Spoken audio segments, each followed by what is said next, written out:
Hi, I'm Jamie Poisson.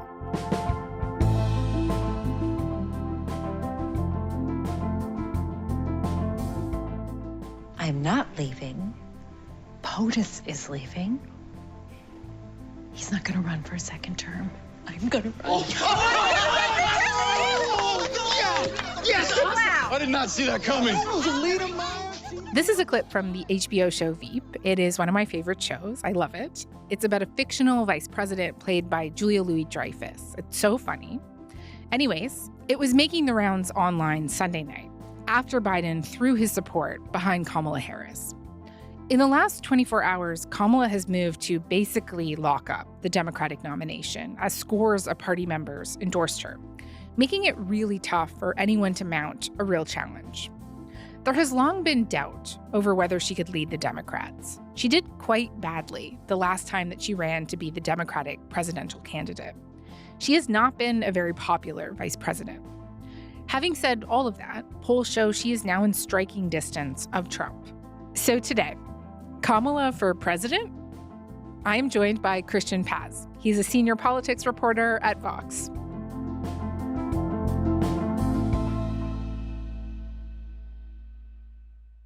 Hey, Christian, I'm so happy that we have the opportunity to talk to you today.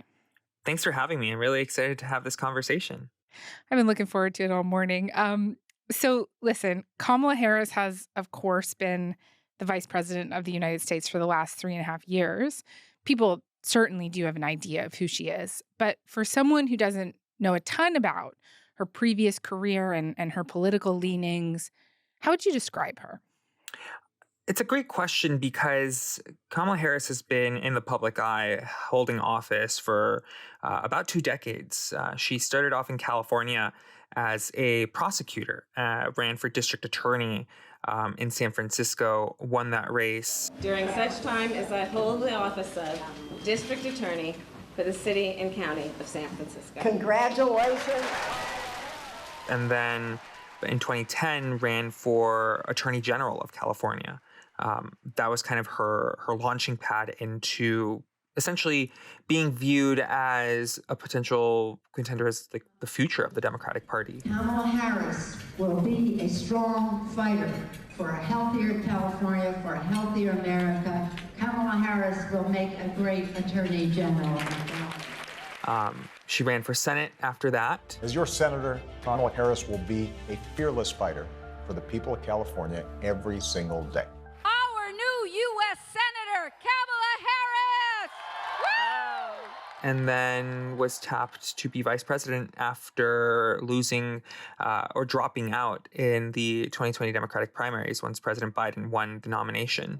First of all, is the answer yes?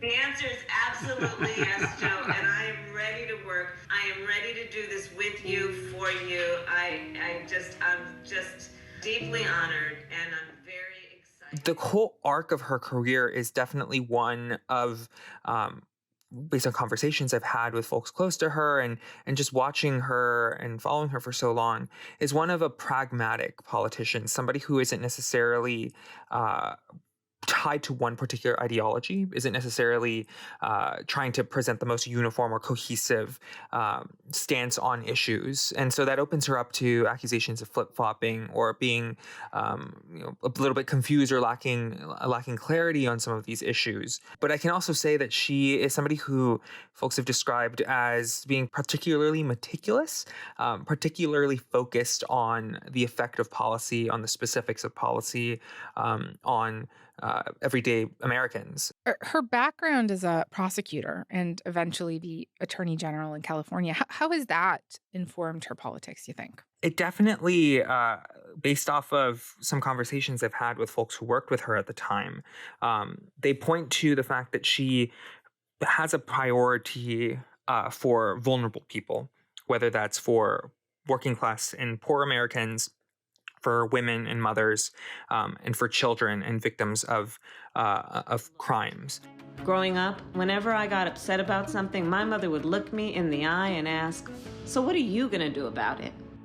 That's why, when I saw a broken justice system, I became a lawyer to try and fix it. The way that kind of showed up in some of her work in California. It was through attempts to reform truancy laws. Let's define truancy. It must mean more than just missing a few days from school. Absolutely right. We are not talking about hooky and playing hooky, and frankly, we all did, okay?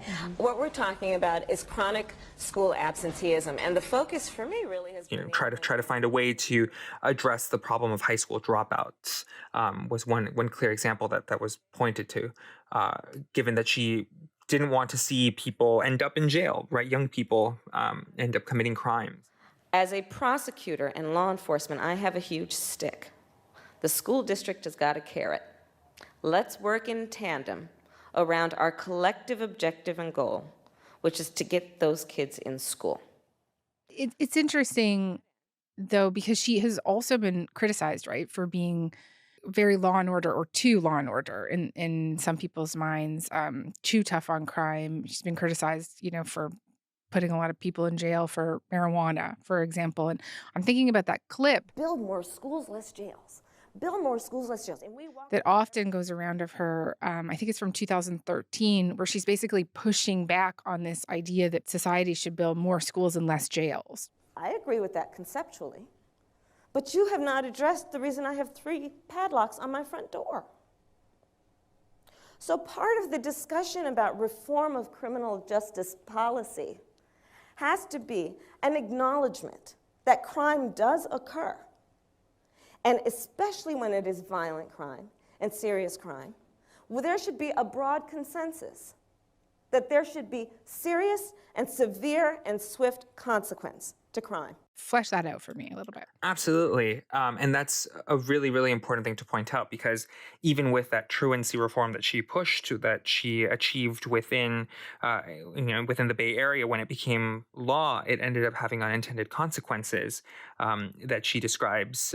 And there was a lot of reporting after the fact of mothers who ended up being jailed for not being able to get their kids into school as regularly as some of those reforms called for. And she, apologized and walked a little bit of that back. Because my regret is that I have now heard stories that where in some jurisdictions, DAs have criminalized the parents. Right. And I regret that has happened, and that the thought that anything that I did could have led to that, because that certainly was not the intention. Never was the intention. Yeah. Never was the intention. And it's true that at the time when she faced a lot of this criticism, she was trying to back away from what she called a smart on crime approach. That was the name of one of her early books, where she tried to explain that policy and that thinking, which was essentially, and you mentioned this with that clip, the idea that there is no society where you can exist without having jail for folks who need to be jailed. And she was trying to present that case at the time, and at a time when that was essentially what voters in California wanted. It's basically saying if we're going to really get tough on crime, we also have to address the underlying causes of crime and get tough on those. And so this is. But then you fast forward to how she tries to run in the Democratic primary for 2020, and that's not where the majority of Democratic voters are. That's not where majority of the country feels like it's at, and it's not where Democratic candidates want to position themselves either. They don't want to be viewed as tough on crime. They want to be viewed as reformers, and in some ways, progressive prosecutors became the new model, and that was something that she was trying to adapt to, but couldn't really.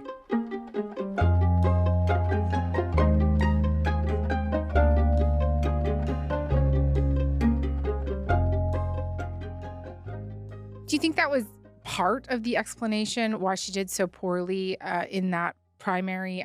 She dropped out, of course, before there were ever any votes cast, right? But I think she was polling around 4% when she did. And then as vice president, she's also been quite unpopular as vice president. And just, do you think that's part of the reason? What other reasons might there be? That's definitely the right reading there. She was kind of mismatched in terms of the candidate in the moment. The party wasn't necessarily looking for someone like her. And then at the same time, she was trying to adapt and become a version of herself that voters would want. But in the process, this is why it's important to remember that pragmatic kind of mindset. She was willing to move to the left and then move to the right and then move to the center. But when you combine that with a field that was so big, with very established and trusted names, with a bit longer, track records and better reputations on specific issues like healthcare or policing, then it was just the wrong time for her. And add on that the fact that she wasn't the most natural campaigner in some of these settings, and also that her campaign team had a lot of chaos, a lot of internal divisions. It all kind of doomed her then. But then you fast forward to the vice presidency, and there she's struggling as well, because now she's not just free to run a campaign or, position herself however she wants. Her primary duty is loyalty to the president. Her primary duty is to help advance his agenda, and to defend the administration's records, since she's now part of that administration. And so she's boxed in. There's very little that she can do by herself. All the power that the vice president has in the U.S. is essentially derived from whatever the president and his inner circle kind of assign or dole out. Yeah, and just tell me a little bit more about how that goes for her. What is she given? What does she do with it? How does it play out for her? She's given at the start the option to select from a few portfolio issues. All vice presidents kind of, when they have good relationships with the president, are essentially given some authority, some power to lead on something. And she does eventually get given 2 portfolio issues, pushing for voting rights reform in Congress, and then handling diplomatic relations with Mexico and Central American countries, to address the, quote, root causes of migration, since that was kind of what President Biden was responsible for when he was vice president. Both those issues were doomed from the start. The first one, voting rights legislation, because Democrats did not have a majority in Congress. They had a majority in the House, but they had a deadlocked Senate. Senate Republicans have exploited arcane rules to block these bills. Nowhere does the Constitution give a minority the right to unilaterally block legislation. And then on the migration issues, this was also at the time when crossings at the southern border were beginning to increase. And at first, those were crossings fueled primarily from Central American migrants, but then that shifted to being primarily South American migrants. So any of these root causes wasn't necessarily going to have a direct and immediate impact on what was happening at the southern border, but it's already such a complicated issue that it was difficult to make that distinction clear, that she wasn't in charge of the border. She was in charge of diplomacy, essentially, and overseeing foreign investment in these countries. That's why I've asked the Vice President of the United States yesterday to be the lead person on dealing with focusing on the fundamental reasons why people leave Honduras, Guatemala, El Salvador in the first place. The press, the people, Republican politicians, all, essentially that didn't really understand or exploited that lack of clarity. And that's how you get to terms that are used today, like border czar Kamala Harris, even though she was never in charge of the border. Right. The Republicans are loving that right now. Now remember, Vice President Harris was appointed the border czar. Whatever happened to that? Where is the border czar? Vice President Harris. Tomorrow will mark the 6th month since she was appointed to this role. And in that time, the situation at the border has only continued to deteriorate.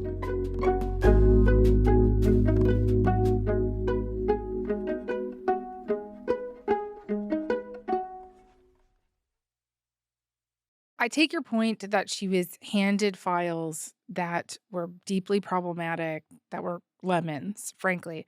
But would you agree that she also did some stuff that probably didn't help her very much, right? Like, I'm thinking about that interview that she did kind of early on in 2021 with, I think it was Lester Holt, right? And he pressed her on why she hadn't been to the U.S.-Mexico border. And her answer was, it was very bad. We are going to the border. We've been to the border. So this whole thing about the border, we've been to the border. We've been to the border. You haven't been to the border. And I haven't been to Europe. And I mean, I don't understand the point that you're making. I'm not discounting the importance of the border. Well, I mentioned You saw a lot of people compare her to, I mentioned that Veep clip in the intro. A lot of people compare her to Julia Louis-Dreyfus's character, which is hilarious, but it's not great, right? It's probably not the character that you want to be compared to. No, absolutely not. I don't know who in Veep you would want to be compared to, but Yes, definitely they're all not. terrible people. Yeah. Definitely not Selena Meyer. And you're right. A lot of this is also because, part of it were missteps from her staff, especially.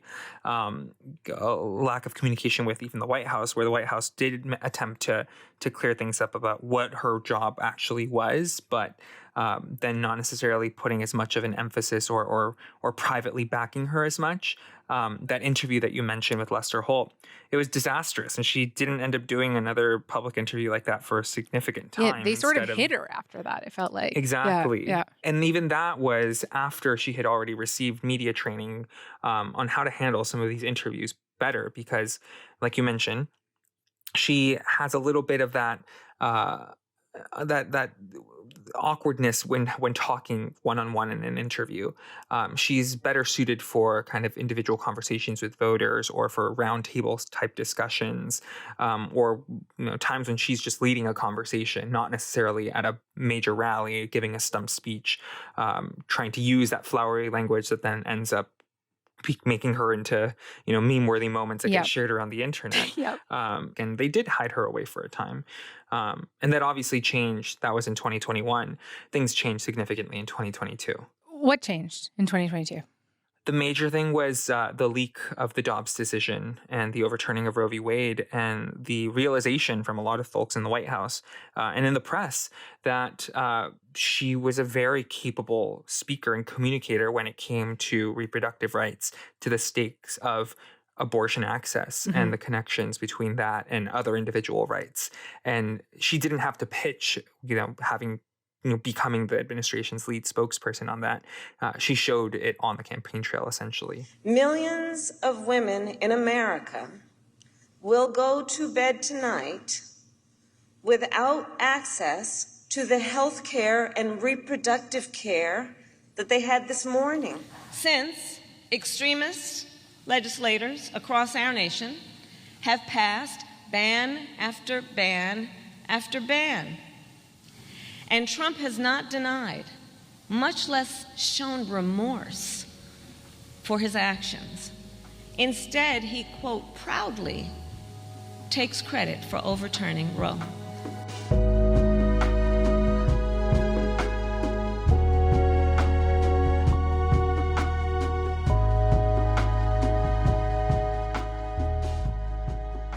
You mentioned the memes. I think we got to spend some time talking about the memes. So she has a lot of online fans called the K-Hive. I went down a really big rabbit hole on Kamala memes the other week. And first of all, for those who are blessed to be less online than us, why is everybody talking about coconuts? It's such a great question. I think it's so important, before we giggle a little more. A lot of these memes come from the fact that, yes, she's an awkward communicator. Everything is in context. My mother she would give us a hard time sometimes, and she would say to us, I don't know what's wrong with you young people. You think you just fell out of a coconut tree? You exist in the context of all in which you live and what came before you. But secondly, because so many folks just have grown to see her as, somebody who is sidelined, somebody who's not to be taken super seriously without much power. And that's where the Veep comparisons are so apt, because now it's almost by accident she's being given this much, runway space. And so now the memes have circled back almost to be as legitimizers instead of being ways to detract from her. It's ways of showing, oh, wow, she can be a funny person. What a departure from the campaign that we were going through and that we were expected to sit through for another 100 days. And it's another way of both demonstrating. I think what memes really do capture is a form of soft power that a lot of folks don't necessarily take seriously, but do have, a way of slowly changing hearts and minds. And I think that's especially true with some of the constituencies that Democrats were having significant trouble with this year. Talking here, obviously, about younger voters, voters of color who are also disproportionately younger. It's a great way of building name ID and, getting folks to just remember, okay, wait, the coconuts, the context, that, where does that come from? Who was it really? Oh, that's the vice president. Oh, what she's up to. It's now been remixed to a song from Charlie XCX's album Brat. You exist in the context of all in which you live and what came before you. I'm just living that life. And now Charlie XCX has endorsed Kamala. It's a whole thing. The singer Charlie XCX tweeted last night, "Kamala is brat." So it's the idea that we're all kind of brat, and Vice President Harris is brat. I don't know if you're brat. I think you aspire to be brat. Right. Okay? You don't just become brat. And I love that analysis you just gave. I feel like you really nailed it. And talking about that idea that people are coming around to her with these memes, like there's actually a name for it, right? It's coconut pilled. Like this idea that people are actually finding this stuff a bit charming. And it's not just the coconut line, right? I'm just going to set our producer up to put some clips in. There's the "We Did It, Joe" meme. We did it, Joe.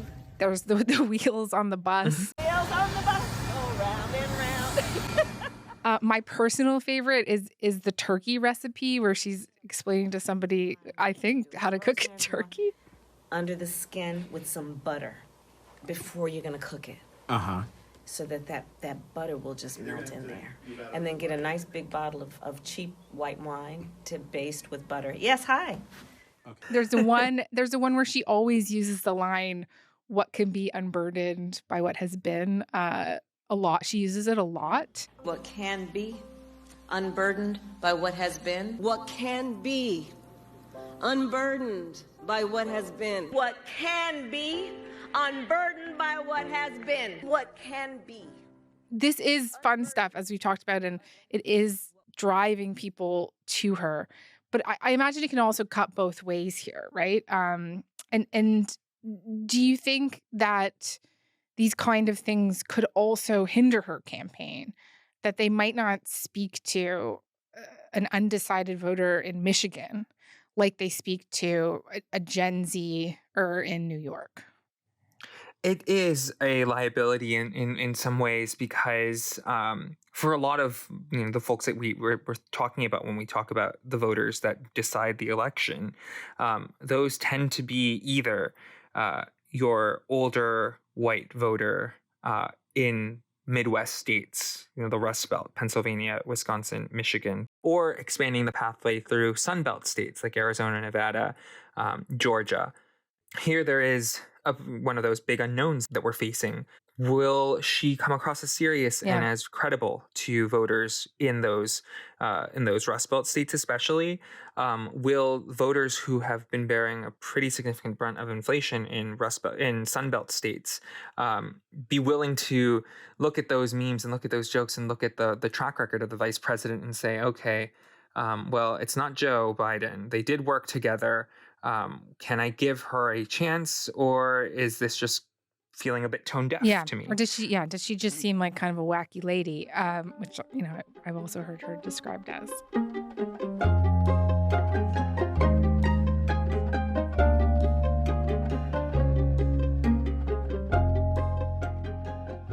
It does seem at this point, you and I are talking midday on Monday, that she has all but sewn up the nomination.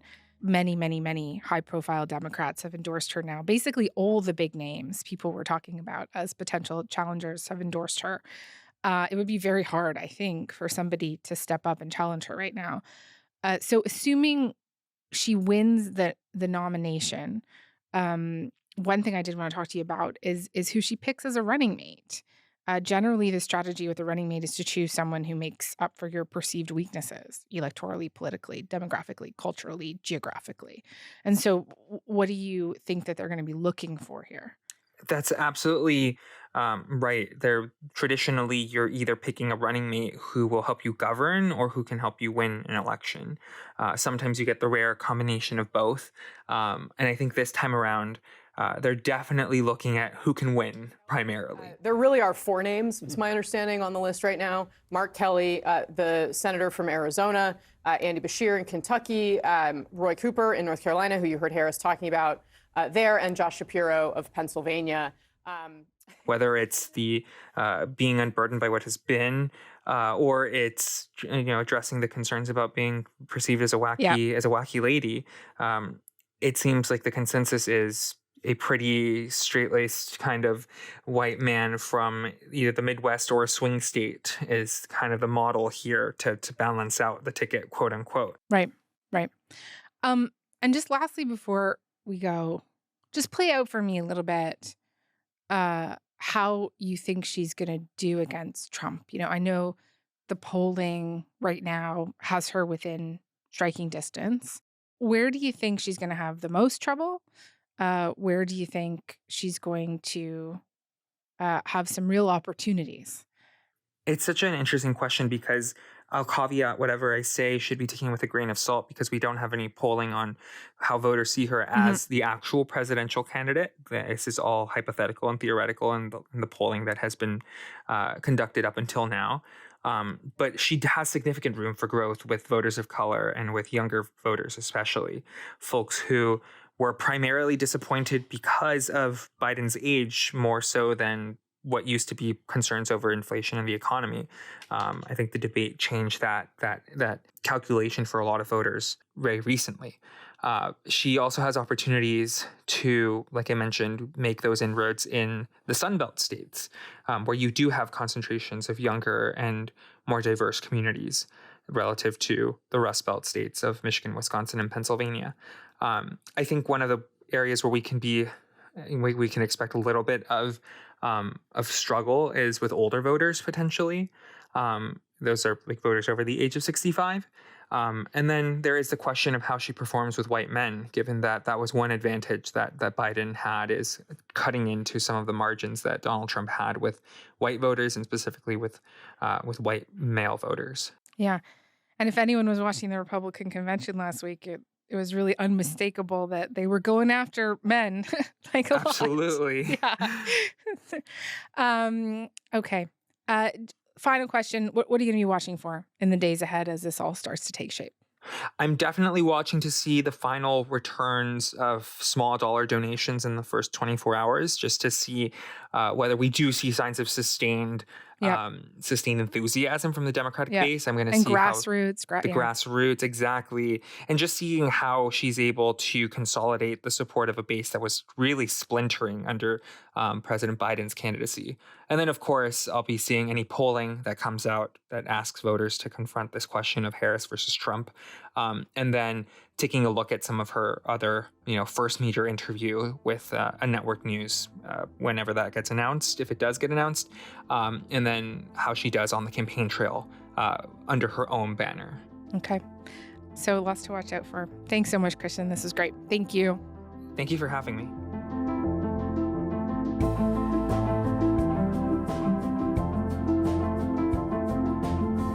All right, that is all for today. I'm Jamie Poisson. Thanks so much for listening. Talk to you tomorrow.